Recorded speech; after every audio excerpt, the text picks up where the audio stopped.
never expected to feel this invisible on the one day I needed my family most. I lay back against the hospital bed, the dull ache of my recent minor surgery pulsing through my arm, and I thought, where are they? 14 unanswered calls later, I gave up waiting for my parents to pick me up. Instead, I sank into the cold leather seat of an Uber, the hum of the engine a poor substitute for the warmth I'd wished for. My parents, Gerald and June, were nowhere to be found because they were at a nail salon across town, getting Nicole's nails done. My half-sisters, the one who always seems to slide through life on charm and entitlement. I wanted to scream into the phone, to shake them and say, "Don't you see I'm here? I need you." But the silence on the other end was deafening. I'm Ainsley Miller. I'm 32, a pediatric nurse with a decade of experience, and by all accounts, I'm the quiet backbone of my family. The one who shoulders the responsibilities no one else sees, paying the mortgage, stocking the fridge, juggling medical appointments. I take care of others with a fierce devotion, whether at work or at home. But in my own family, that devotion seems to vanish into thin air. Gerald, my father, avoids conflict like it's a plague, letting Nicole glide over everything, including me. It's as if I'm a ghost in my own house, a shadow who cleans up but never gets noticed. What they don't know is, I own this house, the one they all live in. I haven't told them. Not yet. I'm still clutching at hope, even if it feels like I'm the only one who cares. The favoritism started early, a subtle but sharp knife that carved out my place as the lesser sister. I remember exactly when it first stung, when I was 12 and Nicole was 8. It was during a school play. I was so nervous, my hands shook as I stepped into the spotlight for my solo. I could barely hear the applause over my pounding heart. I looked up, hoping to catch my parents' eyes, to see a flicker of pride, but they were distracted, whispering about Nicole's upcoming dance recital. After the performance, Nicole was showered with praise and gifts, a new doll and tickets to a show. I got a quick pat on the back and a distracted good job. I told myself they were just busy, that Nicole, being younger, needed more attention. But deep down, I knew the truth. I was always the second choice. Gerald never intervened or acknowledged my feelings. He just looked away when Nicole's behavior spiraled into manipulation. There was that birthday party that still gnaws at me, the glaring difference in gifts a cruel reminder of my place. Nicole received a shiny new bike, something she'd asked for months, while I unwrapped a used book, the edges worn and pages yellowed. My parents' excuse was always money, but they spent more on Nicole's dance classes, new clothes, and weekend trips. I swallowed the hurt and buried it deep, convincing myself it didn't matter, that I should be grateful for what I had. Gerald, ever the passive observer, never stood up for me. He let Nicole walk all over the family dynamic, and I learned to walk quietly in the shadows, avoiding trouble and hoping for peace. Over the years, I've been the silent provider, the one no one thanks but everyone depends on. I've paid the mortgage for 5 years, nearly $1,800 every month, so that this house could be a home for all of us, my parents, Nicole, and me. On top of that, I've covered car repairs, medical bills, groceries, probably averaging $30,000 a year out of my own pocket. Twice I canceled vacations I'd been looking forward to, choosing instead to cover unexpected expenses or emergencies. I even declined promotion opportunities that would have taken me farther from home, simply because my family needed me nearby. Despite all this, my efforts are invisible. Nicole treats my contributions as a given, never a favor, or something to be appreciated. At family dinners, she brags about designer clothes and exotic trips, oblivious to the sacrifices I make. Gerald watches but never acts, never confronts Nicole or acknowledges me. Daniel, my husband, has noticed the toll it takes. Last week, he looked at me with a mix of sadness and frustration. "You deserve better, Ains," he said softly. "You keep giving and giving, and they just take, like you're nothing." I wanted to believe that maybe they'd see me one day, that love would bridge the growing gap, but doubt creeps in like a cold shadow. One thing I haven't told anyone, except Daniel, is that the house is in my name. It's my quiet strength, my secret safety net. I hope I never have to use it that way, but I hold on to it, A small piece of power in a family where I'm otherwise powerless. Last Sunday's family BBQ should have been simple, even pleasant. Instead, it was a brutal reminder of my place in this family. When I arrived, Nicole was already there, flaunting a fresh manicure and designer clothes, her smirk sharp as she whispered to her friends about poor Ainsley.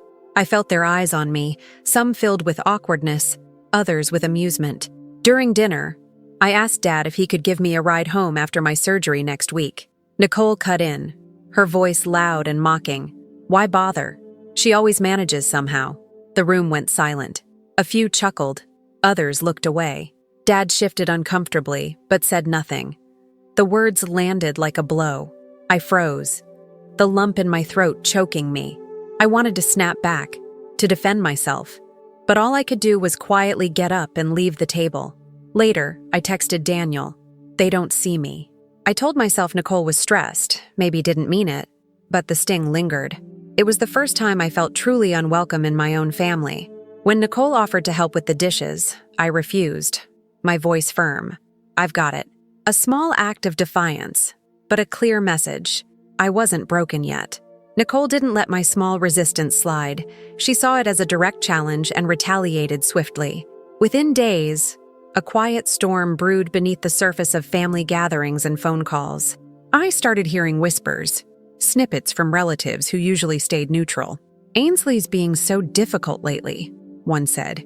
She's ungrateful for everything Dad and Nicole do.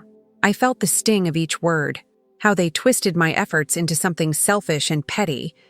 Gerald, usually the calm center, became distant, avoiding eye contact and sidestepping any conversation that might stir conflict. His silence felt like a slow unraveling, as if my presence was an inconvenience he preferred to ignore. The worst was how the people I counted on began to doubt me. Cousins who once chatted warmly turned cold, offering thin smiles that didn't reach their eyes. At family events, I caught relatives exchanging glances, whispering under their breath, judging me without knowing the whole story. Maybe Ainsley's just too sensitive, they said, as if my feelings were a burden rather than a warning. Daniel noticed the shift, his worry deepening every time I came home with fresh wounds invisible to the world. When he asked gently, "Are you sure you're not making this bigger than it is?" I felt a crack inside me. Was I overthinking? Was I really the difficult one everyone claimed? But no matter how much doubt crept in, I refused to retreat. I kept trying to stay connected, to bridge the widening chasm, even as I felt myself shrinking under the weight of their judgment. I reached out with phone calls, texts, attempts at casual conversations, all met with polite distance or outright coldness. The family I built my life around was slipping through my fingers, and the message was unmistakable. Nicole and Dad would not tolerate my resistance. If I pushed back, there would be consequences, and they were already unfolding. I remember one afternoon, Gerald barely looked up from his newspaper when I tried to speak. "Ainsley, maybe just let it go. It's not worth the headache," he mumbled, dismissing me like a fly buzzing in the room. The pain wasn't just in those words, but in the way they made me feel utterly invisible, isolated in my own bloodline. Nicole's smile had become sharper, more triumphant, as if every cold shoulder was her silent victory. I clenched my fists, swallowing the lump in my throat, promising myself I wouldn't let this break me, even if I had to stand alone. Hope was faint, but I still clung to it. I told myself that at least truth and honesty could cut through the lies eventually. I owed it to myself to try, no matter how exhausted I felt. This wasn't just about family drama anymore. It was the fight for my dignity, for recognition that I was here, that I mattered. But Nicole's war had only just begun. When I finally gathered the courage to ask Dad for a family meeting, it was with a cautious hope that things could be repaired. I said to him, "We need to talk," my voice steady but tired. I laid everything out. The financial support I'd given, the emotional neglect I'd endured, the toxic silence that filled our home.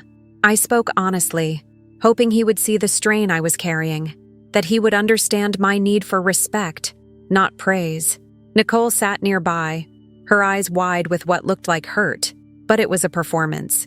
She dabbed at her cheeks with a tissue, the tears perfectly timed, her voice trembling as she painted herself the victim of my constant accusations.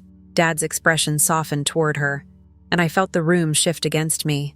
"You've always been too sensitive, Ainsley," he said, his tone gentle but dismissive, as if I were a child throwing a tantrum. I tried to push back, explaining calmly, "I'm not asking for praise, just honesty and respect." But my words seemed to vanish into thin air. Nicole's smirk grew as she stood abruptly. "I'm done here," she snapped, storming out before I could respond. Dad sighed, a weary sound that crushed what little hope I had left. "Maybe you just need to cool off," he suggested, his eyes flickering with frustration. I walked away from that meeting feeling smaller than when I arrived, as if my voice had been swallowed whole by the family I once trusted. My heart ached with the knowledge that peace, the simple, quiet understanding I craved, was no longer on the table. I wasn't asking for vengeance or drama. I just wanted to be seen, to be treated fairly. But that night, I realized, peace wasn't an option where Nicole ruled, and Dad chose silence over support. The annual hospital fundraiser was supposed to be a night of celebration, a chance to connect with colleagues and friends who respected my work. Instead, Nicole ruined it with a calculated cruelty I hadn't anticipated. She showed up uninvited, her presence like a shadow darkening the bright room. I was mingling with coworkers when she suddenly spoke loud enough for several people to hear. "Ainsley only got her nursing job because of favoritism and family money." The words hit me like a punch, sharp and public. I froze, my cheeks burning as I saw Daniel's face twist in shock. The awkward glances exchanged among my peers settling over me like a suffocating fog. Nicole wasn't done. She pulled out her phone, showing a carefully edited email I'd sent Dad months ago, the one where I confided about struggling with bills and exhaustion. She twisted it, implying I was manipulative, using sympathy to cover up incompetence. The betrayal cut deeper than any insult. This was a deliberate attack on my integrity, my professional reputation. I wanted to scream, to defend myself, but all I could do was shrink into the corner, the humiliation burning through my skin. I watched as old friends avoided me, their smiles replaced by uncertain, uncomfortable looks. This wasn't a careless slip or a jealous outburst. It was a strategic move designed to destroy me. I finally saw Nicole's true intent, to break me down completely, not just emotionally, but in every part of my life. That night, my confidence was shattered, replaced by a cold suspicion that maybe this family would never be more than a battlefield, and I was the enemy. Even after everything, I reached out to Nicole one last time. My voice trembled as I said, "I need us to talk." I laid my cards on the table, clear and honest. I need respect and honesty. Otherwise, I can't keep pretending this family works. I offered forgiveness, even when it felt like swallowing shards of glass, hoping she might soften, might see the damage she'd done. But Nicole's response was colder than I expected. She smirked, eyes glinting with contempt. "You'll never be the favorite. Face it," she said, her words like ice breaking through the last fragile threads of hope. I stood there, stunned by her cruelty. The sister I once wished could be my ally had rejected me utterly. She crossed a line I hadn't thought possible, shattering what little remained of my trust. Later, when I whispered to Daniel, I did everything I could. My voice was raw, weighed down by exhaustion and heartbreak. I had fought for peace, for a chance to heal, but now I understood the truth. Some wounds run too deep, and some battles are lost before they even begin. The days following Nicole's malicious whispers felt like I was drowning in quicksand, every step heavier than the last. The family phone calls slowed until they stopped altogether. Messages left unanswered. Invitations to gatherings vanished into silence. I could hear the unspoken verdict.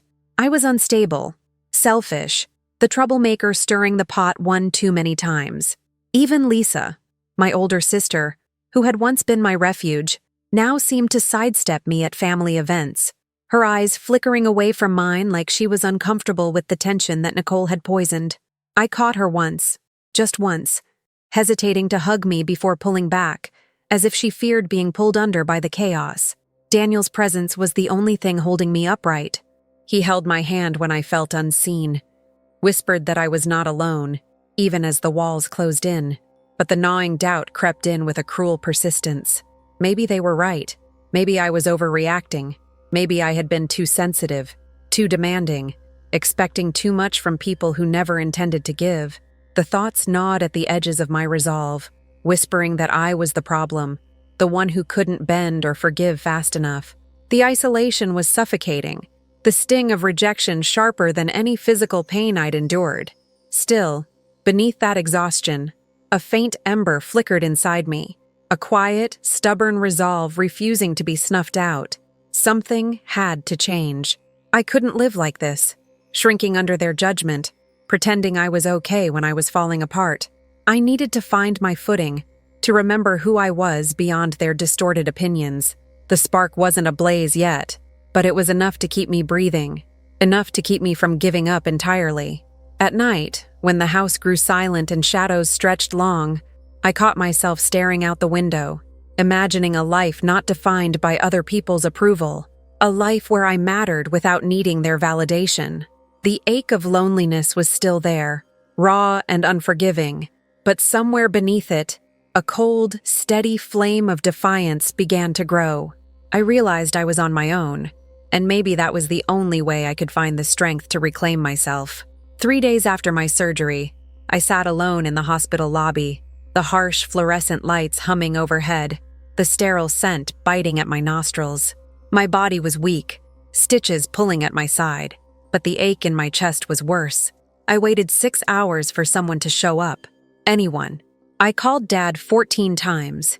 Every call went unanswered, each ring driving a deeper wedge into the hollow place inside me. It felt like the world had stopped spinning outside this cold, empty room.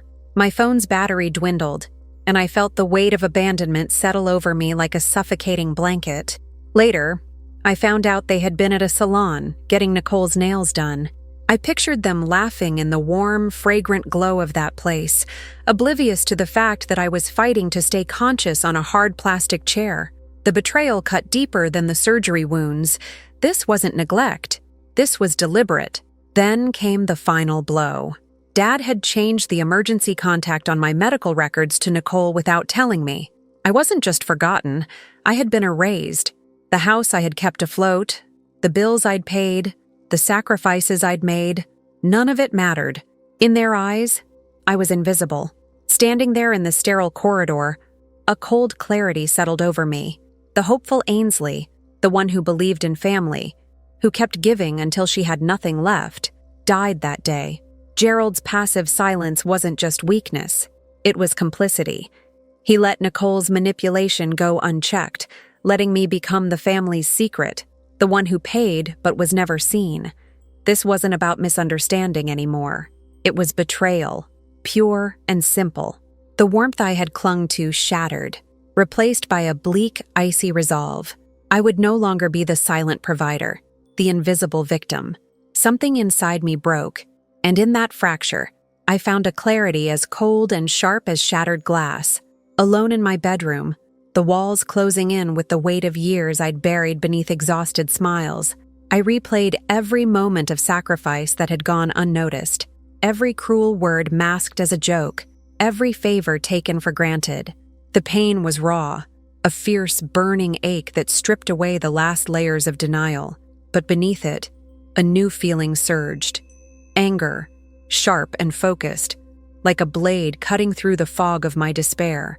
I saw with brutal honesty the patterns I'd ignored, the favoritism that poisoned every family gathering, the manipulation that twisted love into control, the theft of my trust and generosity. I wasn't weak or broken. I had been exploited. The house in my name, the bills covered, the trust given freely. They'd been gifts I'd assumed would build a family, but instead had built walls between us. "I'm not crazy," I whispered to the silence. "I'm not the problem." For the first time, I acknowledged the power I held, the quiet strength I had always underestimated, the power to stop giving blindly, to stop forgiving without consequence. I vowed, never again. Not just a promise, but a declaration, a turning point. The years of silent endurance had ended. The anger burned through me, fierce and unyielding, but it was tempered by a newfound resolve. I would reclaim myself, my dignity, my life. I would no longer be a ghost haunting a house that refused to see me. That night, when Daniel came to my side, I told him everything: the betrayal, the exhaustion, the cold clarity that had settled over my heart. "It's time," I said quietly. "I'm done hiding." His eyes, steady and warm, reflected the same fire I felt. No judgment, no doubt, just unwavering support. Together, we began to plan. It was no longer a matter of feelings or forgiveness. It was strategy. Nicole was the obvious target, the source of the poison that had spread through my family. Dad's passivity was a weakness we could expose. My first step was clear: gather every document proving my contributions, every bank statement, every bill paid, every proof of ownership. The house wasn't just a building. It was my leverage, my secret weapon. Daniel listened as I outlined the plan, cautious but ready. "We'll take it one step at a time," he said, his voice steady like a rock in a storm. And for the first time in a long time, I felt the tide turning. This wasn't personal anymore. It was tactical. The fight for my place, my respect, was just beginning. And I was ready. I sat at the kitchen table, a stack of bills and statements spread out before me, the dim light casting harsh shadows on each page.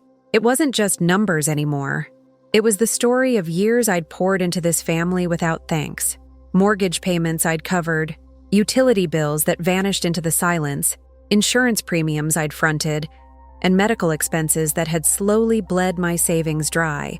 Every line was a thread revealing how much I'd held up, how many cracks I'd been silently patching while everyone else looked away. The house felt colder as I worked, the familiar hum of the refrigerator and occasional creak of the floorboards only emphasizing the loneliness. I made an inventory of everything: direct deposits, online transfers, shared expenses. Then, I called in a favor, a trusted accountant friend willing to sift through 6 years of financial chaos. The findings were grim. Discrepancies jumped out like scars. Missing funds, unexplained withdrawals, and patterns of Nicole's lavish spending that none of us could justify. She had been living beyond means, funded by debts I'd unknowingly helped cover. It was a betrayal far deeper than emotional neglect. I began compiling the physical evidence: texts where I asked for repayment and got silence, emails where Nicole begged for money, and bank statements showing transfers I hadn't authorized. Every document felt like a bullet point in a dossier I never thought I'd need, but now it was my shield and sword. The realization settled hard. My family needed me far more than I needed them. That imbalance, once a source of quiet resentment, now felt like power. I wasn't invisible anymore. I was a force waiting to be reckoned with. These vulnerabilities became my arsenal, a blueprint for change. Late that night, I whispered into the dark, "They can't take this from me again." The house groaned like it was agreeing, or maybe warning me, but I was resolved. This mapping wasn't just about numbers. It was about reclaiming respect, exposing truth, and finally breaking the cycle that had kept me silent for so long. I could almost taste the future, sharp and electric, threaded with the knowledge that this time, I held the cards. Behind my calm exterior, a storm gathered quietly, but relentlessly. I updated legal documents, ensuring my name held its rightful claim where it mattered. Passwords on financial accounts were changed with meticulous care, cutting off access I'd previously granted in blind trust. I sat for hours on the phone with lawyers, securing contingency plans for formal action if the need arose. No one in the family suspected a thing. My smiles were warm, my words gentle, masking the fierce intent coiled beneath. Each morning, I dressed in the armor of normalcy, greeting Nicole and Dad with a practiced kindness that belied the cold calculations in my mind. I kept the house running smoothly, paid bills on time, and even laughed at Nicole's barbs without flinching. It was the calm before the storm, a deceptive lull that hid the ticking time bomb beneath my measured breath. Every interaction was a test of patience and control. I was no longer the easy target, but a quiet threat they failed to see. Daniel noticed the change. "You're different," he said one evening, his voice low with concern and awe. I only smiled, squeezing his hand. "I'm just getting ready," I whispered. The weight of what I was preparing to do settled around me like a second skin, heavy, but necessary.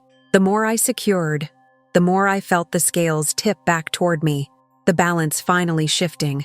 I wasn't just surviving anymore. I was preparing to reclaim what was mine with quiet, unyielding strength. One night, as I sat cross-legged on the floor sorting through bank statements, a cold, sinking feeling twisted in my stomach. The numbers didn't add up. Not just missing money, but something far darker. Nicole had been stealing from me. At first, it was small amounts, minor withdrawals disguised under vague notations. But over time, the sums grew. Over $50,000 slipped through my accounts, siphoned off like poison. My breath hitched as I stared at the evidence. Forged signatures on checks, unauthorized cash withdrawals, even the sale of personal belongings without my knowledge. The betrayal was suffocating, a heavy cloak of disbelief layering over the anger. How long had this been going on? How had I been so blind? Before I could spiral, a distant cousin, who'd quietly observed Nicole's manipulations, handed me a folder thick with damning evidence. Photos, receipts, even recorded conversations. This wasn't a one-time mistake or desperate act. It was a calculated, ongoing pattern of theft. My heart pounded painfully against my ribs as I flipped through the documents, each one another stab in the back. Tears welled, but I swallowed them fiercely. This deepened betrayal didn't just fuel my resolve, it ignited it. The quiet pleas for fairness became a roar in my mind. Nicole hadn't just neglected or humiliated me. She'd robbed me blind, and that was a crime I wouldn't let slide. Justice wasn't a choice anymore. It was a necessity. I clenched my fists, voice low but fierce as I told Daniel, "It's worse than I thought. We can't wait another day." The walls seemed to lean in closer as I vowed again to take control, to stop being the victim and start being the force that changed everything. The first moves were deliberate, precise. I began withdrawing financial support, quietly halting automatic payments for utilities, groceries, and other household expenses. The silence in the house deepened as the lights flickered dimmer. The fridge hum faltered. The pantry grew emptier. Nicole noticed immediately. Her once carefree spending was suddenly strangled, and panic crept behind her carefully maintained facade. She tried tracing the source, but the access I'd cut off was a labyrinth she couldn't navigate. Through my lawyer, formal notices were sent, warnings couched in professional language, but carrying an unmistakable weight. If theft continued, legal action would follow. Nicole's smug confidence faltered, replaced by confusion and unease. At family events, I remained composed, my calm resolve like armor against the chaos I was unleashing. Daniel watched with quiet admiration, his voice low as he remarked, "You're not the same woman they used to dismiss. You're in command now." I felt it. This was no longer a game of endurance but one of power. The house felt different too, charged with an unspoken tension. Every glance, every word carried new meaning.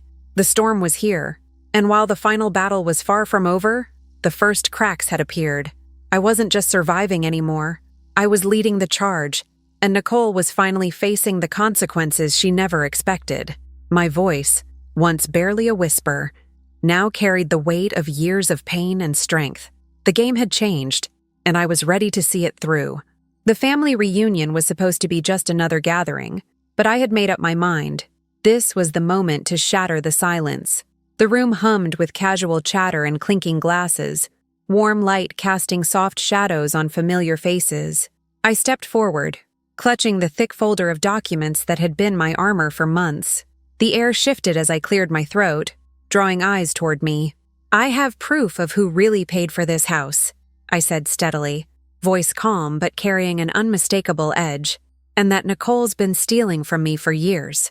I laid out bank statements, receipts, and emails on the dining table, letting the evidence speak louder than any accusation. Nicole's face drained of color, her smile vanishing into a tight line. Dad's eyes darted away, avoiding mine, his silence louder than any denial.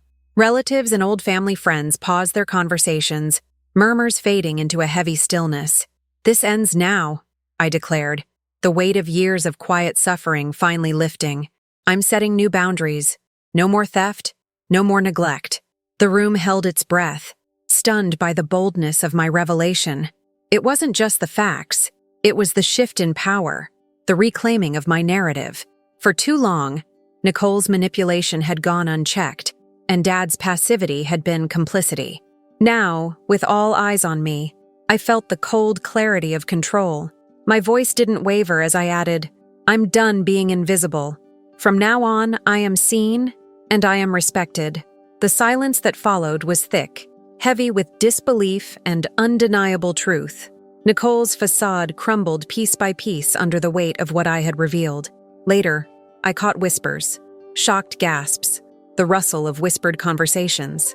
Friends I hadn't expected were nodding in understanding.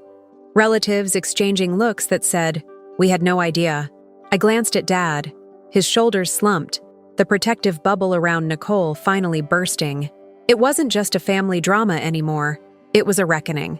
My heart pounded, a strange mix of fear and exhilaration. For the first time, I wasn't pleading for recognition.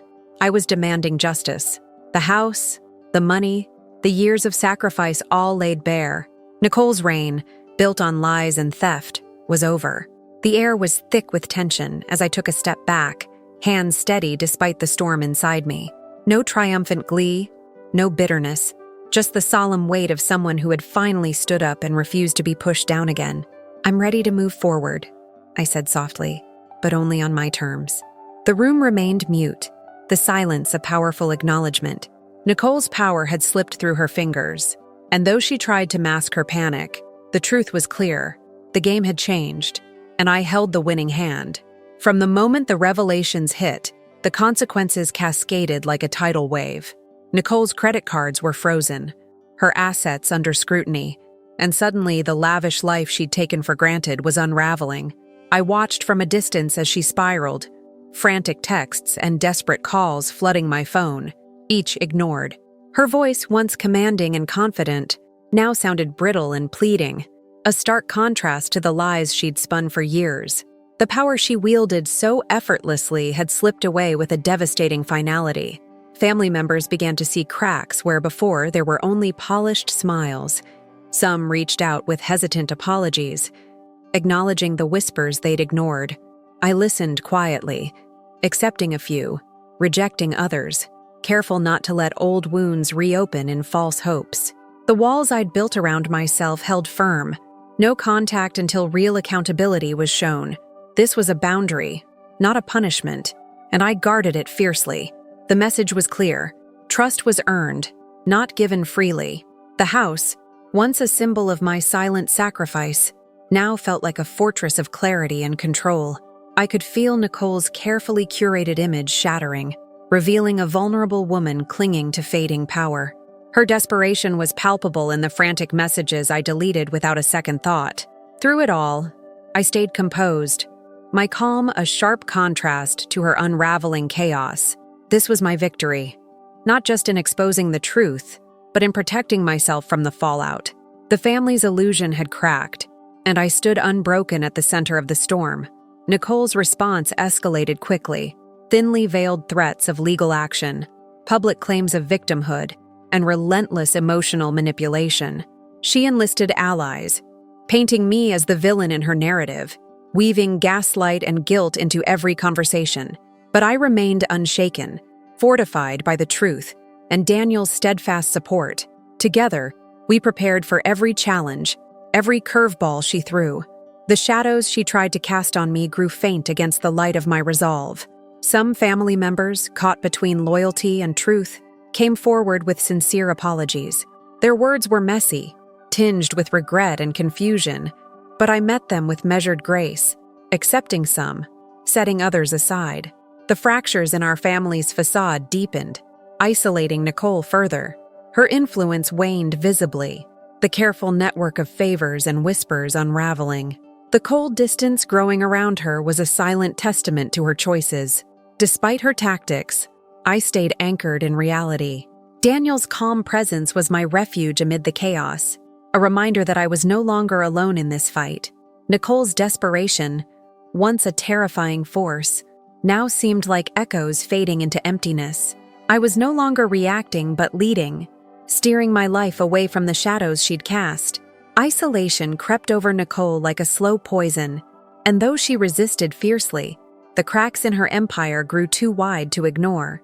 6 months later, I breathe differently, lighter, steadier, and with a peace that feels almost foreign. The house is finally mine in every sense.